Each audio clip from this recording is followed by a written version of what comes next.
আজকের বিষয় দ্বাদশ শ্রেণীর প্রাকৃতিক ভূগোলের ষষ্ঠ অধ্যায় মৃত্তিকা এবং তার নিয়ন্ত্রক সমূহ। আমরা লাস্ট পড়েছিলাম প্রাকৃতিক ভূগোলের পঞ্চম অধ্যায় ছিল জলনির্গম প্রণালী, এটা তারপরেরটা। ঠিক আছে, দেখো মৃত্তিকার সংজ্ঞা দিয়েছেন এখানে ভিভি ডকুচেভ দিয়েছেন, তারপরে দিয়েছেন এইচ জেনি এবং লাস্ট ওয়ান দিয়েছেন মৃত্তিকা সংজ্ঞা যেটা সেটা হচ্ছে বিজ্ঞান সমিতি থেকে। কিন্তু আমরা প্রথমে জানবো এই মৃত্তিকা বা সয়েল এই কথাটির উৎপত্তি কোত্থেকে হয়েছে। লাটিন শব্দ সোলাম থেকে, ঠিক আছে, SOLUM। ওকে, এই শব্দটার মানে হচ্ছে জমি বা ভূমি বা বলা যায় মেঝে। ঠিক আছে, সেখান থেকে এসছে এই সয়েল বা মৃত্তিকা শব্দটা। এবার দেখি ডকুচেভ কি বলেছেন। মৃত্তিকা হলো ভূপৃষ্ঠের উপরে একটা স্বাধীন উপবায়বীয় বিবর্তনমূলক প্রাকৃতিক বস্তু, যা একটা নির্দিষ্ট সময়কালে শিলার আবহবিকার হয়ে এবং জৈব যে পদার্থগুলো হয় যেমন উদ্ভিদের পাতা সেইগুলির নানা রকম বিবর্তনের মাধ্যমে উৎপন্ন হয়। এরপরে দেখো জেনি কি বলেছেন। ডকুচেভ হয়ে গেল। জেনি বলছেন যে মৃত্তিকা হলো ভূপৃষ্ঠের উপরে এমন একটা প্রাকৃতিক বস্তু যা কিনা মূল শিলা, জীবমণ্ডল, জলবায়ু, ভূমিরূপ ইত্যাদি নিয়ন্ত্রকগুলির দীর্ঘকালীন ক্রিয়া প্রতিক্রিয়ার ফলে তৈরি হয়। আর লাস্ট ওয়ান ইজ বিজ্ঞান সমিতি থেকে যে সংজ্ঞাটা দিয়েছে সেটা হলো মাটি হলো পৃথিবীর ঠিক উপরিভাগে একটা শিথিল খনিজ পদার্থ। এতক্ষণ বলা হচ্ছিল প্রাকৃতিক বস্তু, এখানেও তাই। এখন বলা হচ্ছে এটা খনিজ পদার্থ যা স্থলজ উদ্ভিদের বৃদ্ধির জন্য একটি প্রাকৃতিক মাধ্যম রূপে কাজ করে। তাহলে প্রত্যেকটা জায়গার মধ্যে দেখতে পাচ্ছি মাটি কারোর জন্য তৈরি হচ্ছে, একা একা তৈরি হচ্ছে না। এবার দেখি মৃত্তিকার বৈশিষ্ট্যগুলো কি কি। এখানে 6টা পয়েন্ট রয়েছে, বইতে ধরো আরও বেশি থাকতে পারে, 5-6টা বললেই যথেষ্ট। প্রথমটা লেখা আছে দেখো, শিথিল এবং আলগা পদার্থের স্তর। অবশ্যই মৃত্তিকার উপরের স্তরটা আমরা রেগুলিত জানতাম আগে, তো সেইটার কথা বলছে। আর কি, ভূত্বকের একদম টপমোস্ট লেয়ার এটা হচ্ছে মৃত্তিকা। আর বিবর্তন প্রক্রিয়ার মাধ্যমে তৈরি হয়, অবশ্যই এটা ডকুচেভের সংজ্ঞাতেই দেখেছিলাম। বলছে দেখো নানান রকম খনিজ এবং জৈব পদার্থ মিশে তৈরি হয় আর স্বতন্ত্র বৈশিষ্ট্যযুক্ত কতকগুলি পৃথক পৃথক স্তরের সমষ্টি। এই যে অনেকগুলো স্তরের সমষ্টি কথা বললো, এই স্তরের সমষ্টি ব্যাপারটা আমরা পরের আরও স্লাইডগুলোতে পড়বো, মানে এখন পড়বো না, পরের দিনের পড়বো। আর কি বলছে, জীবজগতের ধারক এবং বাহক। এছাড়াও বলা যায় যে মৃত্তিকা সৃষ্টিতে কিন্তু সুদীর্ঘ সময় লাগে। ঠিক আছে, এবার দেখো সয়েল কম্পোনেন্টস বা মৃত্তিকার উপাদান সমূহ। এখানে কি কি উপাদান রয়েছে। একটা রয়েছে বায়বীয় বা গ্যাসীয় উপাদান, যার পরিমাণ হচ্ছে 20 থেকে 30% বা 25%। মিনারেল বা খনিজ পদার্থ যেগুলো সেগুলো 45% রয়েছে। আর দেখো এখানে অর্গানিক বা জৈব পদার্থ রয়েছে, সেটা 5%, সব থেকে কম। আর ওয়াটার মানে তরল পদার্থ যেটা বা উপাদান যেটা সেটা রয়েছে, এটা 25%ই বলা চলে। ওকে, তাহলে এই হয়ে গেল সয়েল কম্পোনেন্টস বা মৃত্তিকার উপাদান সমূহ। এবার দেখি মৃত্তিকা সৃষ্টির নিয়ন্ত্রক সমূহগুলো কি কি। দুজন তার নামকরণ করেছেন, মানে দুজন এই মৃত্তিকা সৃষ্টির নিয়ন্ত্রক সমূহ নিয়ে আলোচনা করেছেন, তাদের গবেষণাপত্র বার করেছেন। প্রথম লোকটার নাম ভেরি মাচ ইম্পর্টেন্ট, তার নাম হচ্ছে ভিভি ডকুচেভ। আমার মনে হয় ইংলিশ নামটা একটু ভালো করে জেনে রাখলে বেশি ভালো হয়। পুরো নামটাই বলবে, নাহলে হবে না।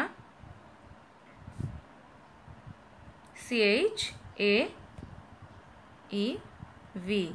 ইনি 1889-এ স্টেপ তৃণভূমি অঞ্চলের মৃত্তিকা সম্পর্কে গবেষণা করেছিলেন এবং সেখানে দেখেন যে জলবায়ু, জীবজগৎ, শিলা এবং সময় এই 4টি জিনিস মৃত্তিকা সৃষ্টির মেন নিয়ন্ত্রক হিসেবে কাজ করছে। আচ্ছা, এখানে একটা সংজ্ঞা বলছি, এখানে একটা সমীকরণ দিয়েছে, সমীকরণটা একটু দেখি। সমীকরণটা হচ্ছে এইটা। এখানে সিএল মানে হচ্ছে কি জলবায়ু, ও ফর অর্গানিজম বা জীবজগৎ, পি ফর প্যারেন্ট মেটেরিয়াল, তার থেকে পিটা এসছে তাই এটা জলশিলা, আর টি ফর টাইম এইটা, আর এফ মানে কি ফ্যাক্টরস মানে যে কন্ট্রোলার, তাকে এখানে ফ্যাক্টরস বলা হচ্ছে হলো, আর এস মানে সয়েল, তাই এস ফর মৃত্তিকা। এবার দেখো জেনি কি বলছে। জেনি বলছে যে না, মৃত্তিকা সৃষ্টির নিয়ন্ত্রকগুলি হচ্ছে মোট 5 জন। এখানে দেখো তাই আর এর কথা বলেছে। আরটা কি? আর ফর রিলিফ। রিলিফ মানে কি? রিলিফ মানে হচ্ছে এখানে ভূপ্রকৃতি হলো। এবার দেখি চলো পরেগুলো কি কি আছে।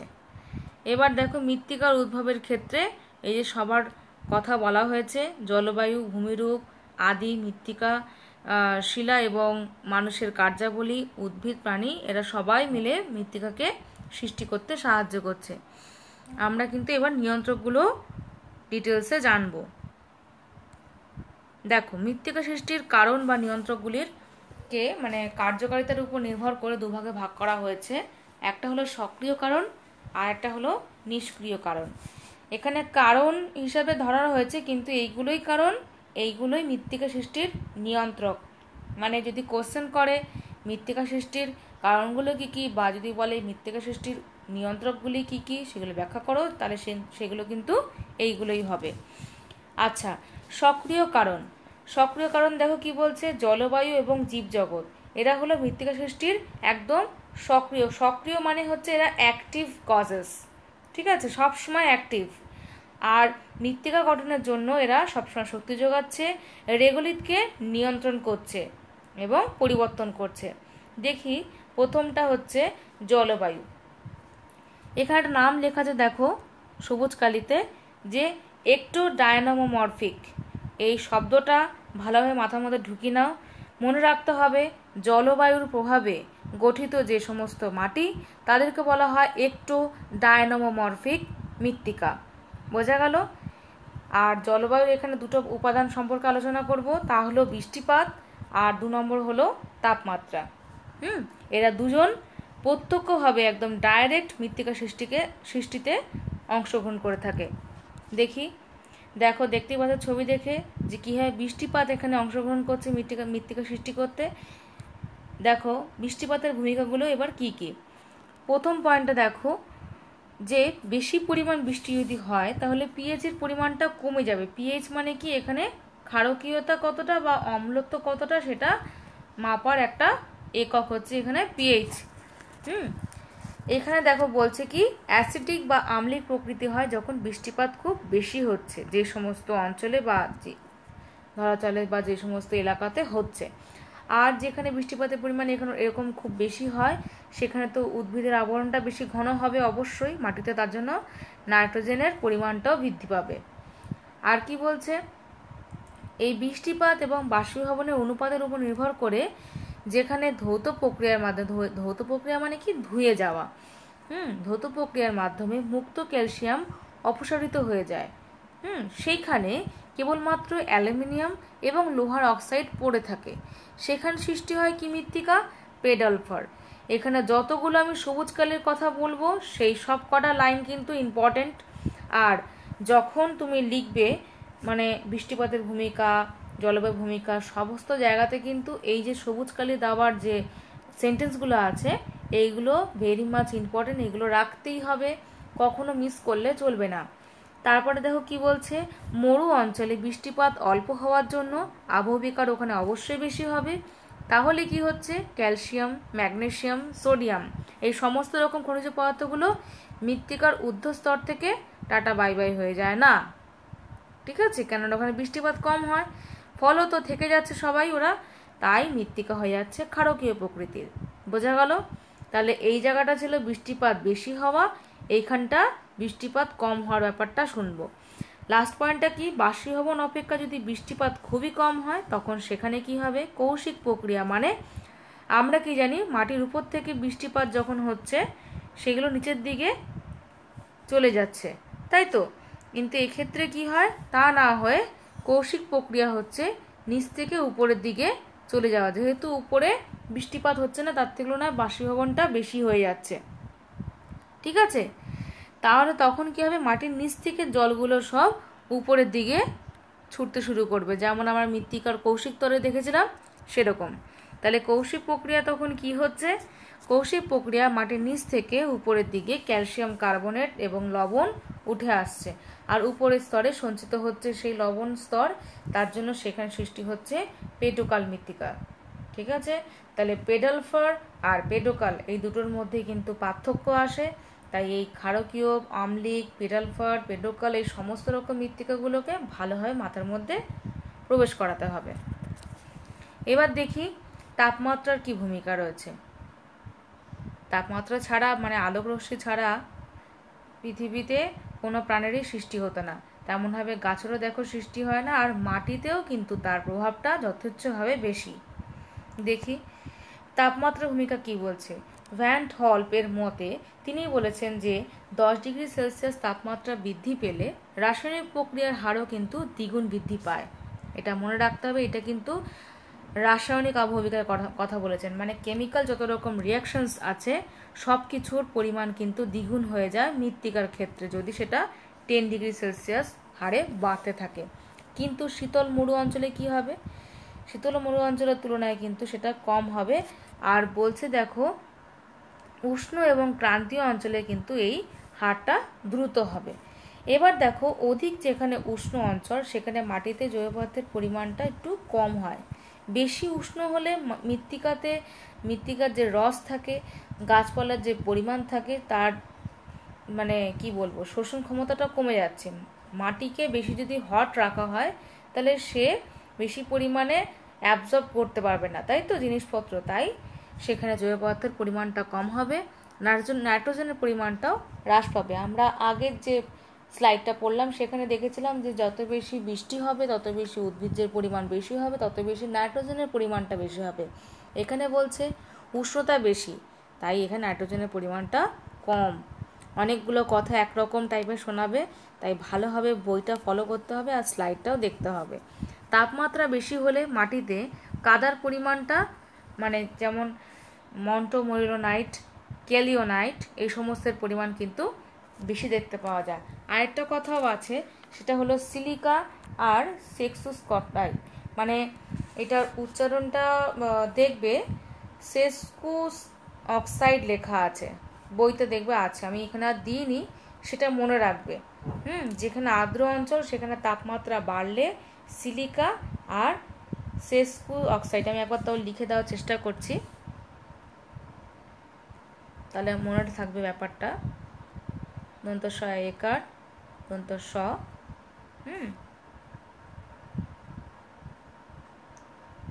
সেস্কুই অক্সাইড,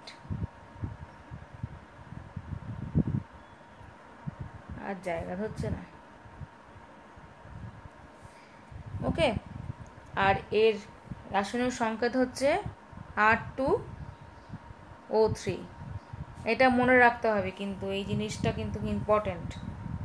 এর অনুপাতটা কখন কমে যায় এটা কিন্তু একটা এমসিকিউ আসতে পারে। আর্দ্র অঞ্চলে যখন তাপমাত্রা বেড়ে যায় তখন এই ঘটনাটা ঘটে। আচ্ছা, এই ছকটা একটু ভালো করে দেখে নেবে, আমি আর ডিটেলসে পড়াচ্ছি না, মানে কোন ধরনের তাপমাত্রাযুক্ত অঞ্চলে কোন ধরনের মৃত্তিকা হয় এটা দেখে নেবে, এগুলো মুখস্থ করার বিষয়। এবার দেখি জীবজগতের কী প্রভাব পড়ছে। জীবজগৎ মানেই হচ্ছে উদ্ভিদ আর প্রাণী, এবং আমরাও পড়ছি তার মধ্যে। দেখো উদ্ভিদ এবং প্রাণীর যে মৃতদেহ অবশেষ অবশ্যই সেটা বিয়োজিত হয়ে গিয়ে মাটিতে হিউমাসের পরিমাণটা বাড়িয়ে তোলে, অর্থাৎ মাটির মধ্যে পুষ্টির গুণাগুণ বাড়ে, মাটি হয়ে যায় উর্বর। মাটিতে যত রকম হিউমাসের পরিমাণ বাড়বে ততই মৃত্তিকার জল ধারণ ক্যাপাসিটিটাও বৃদ্ধি পায়। মৃত্তিকাতে যে উদ্ভিদের শিকড়টা যখন শিলাতে প্রবেশ করছে তখন তার মধ্যে জল এবং বাতাসের চলাচলের পথও সৃষ্টি হয়ে যায়, ফলত সেখানে আরও বেশি পরিমাণে জলটা অ্যাবজর্পশন ব্যাপারটা বেশি হবে। আর মৃত্তিকার গর্তে বসবাসকারী যে সমস্ত প্রাণী আছে যেমন কেঁচো, খরগোশ, পিঁপড়ে, ইঁদুর, এরা সবাই মৃত্তিকার উপর এবং নিচের স্তরে ভালোভাবে মিশ্রণ ঘটাচ্ছে এবং তারাই সুন্দরভাবে মাটিটাকে তৈরি করে ফেলছে। আর লাস্ট কথা কি বলেছে, যে সমস্ত উদ্ভিদের পাতাতে ক্যালসিয়াম পটাশিয়াম এগুলো বেশি থাকছে সে সমস্ত পাতা যখন পচে যায় সেখানে অম্লধর্মী মৃত্তিকার সৃষ্টি হয়। আর মনে রাখতে হবে সেখানে চার্নোজেন মৃত্তিকা বেশি সৃষ্টি হয়। ওকে, এবার দেখি, বাহ কি সুন্দর একটা ছবি। আচ্ছা, নিষ্ক্রিয় উপাদান বা পরোক্ষ কারণ। প্রথমটা দেখেছিলাম কি এতক্ষণ ধরে, সক্রিয় মানে যারা active causes. Now it's a নিষ্ক্রিয় বা একদম যারা খুব একটা বেশি কাজ করতে পারে না, ডিঅ্যাক্টিভ টাইপসে, তারাই হচ্ছে নিষ্ক্রিয়। ওকে, যেমন ভূপ্রকৃতি মানে এখানে রিলিফ, আর আদিশিলা, প্যারেন্ট ম্যাটেরিয়ালস, আর কি সময়। এই তিনজনের কথা এখানে বলবো। আর এর কথা বলেছিলাম, পি এর কথা দেখেছিলাম, আর টি এর কথা দেখেছিলাম। আর আগেগুলো কি দেখলাম, সিএল দেখলাম, ও দেখলাম, মানে জীবজগৎ মানে ও, আর ক্লাইমেট মানে জলবায়ু মানে সিএল, হয়ে গেল। এবার দেখো ভূপ্রকৃতির ভূমিকাগুলো কি কি। আচ্ছা, প্রথমটা দেখো এখানে কি বলছে, এখানে যে ভূপৃষ্ঠের উচ্চতা, বন্ধুরতা, ঢাল, এরা সবাই প্রত্যক্ষভাবে এবং পরোক্ষভাবে মৃত্তিকার সৃষ্টিকে প্রভাবিত করে। মানে একই প্রকার শিলা এবং জলবায়ুতে অঞ্চলে ভূপ্রকৃতির পার্থক্যের জন্য, মানে দেখতে পাচ্ছ যে একই রকমই শিলা রয়েছে, একই রকম জলবায়ুও রয়েছে, কিন্তু তবুও দেখা যাবে সেখানকার যে ভূপ্রকৃতি মানে সেটা উঁচু নিচু না মানে বন্ধুর বা সমতল নাকি কীরকম, সেটার উপর নির্ভর করে যে সেখানকার স্থানীয় ভূমিরূপটা কেমন হবে। তাই এই যে যে মৃত্তিকার এরকম গঠনের যেটা নিয়ম তাকে বলা হচ্ছে সয়েল ক্যাটেনা বা মৃত্তিকা ক্যাটেনা। এটাও একটা এমসিকিউ, ঠিক আছে, এমসিকিউ বা এসিকিউ হোয়াট এভার, মনে রাখতে হবে। এবার দেখি যে প্রভাবগুলো কি কি।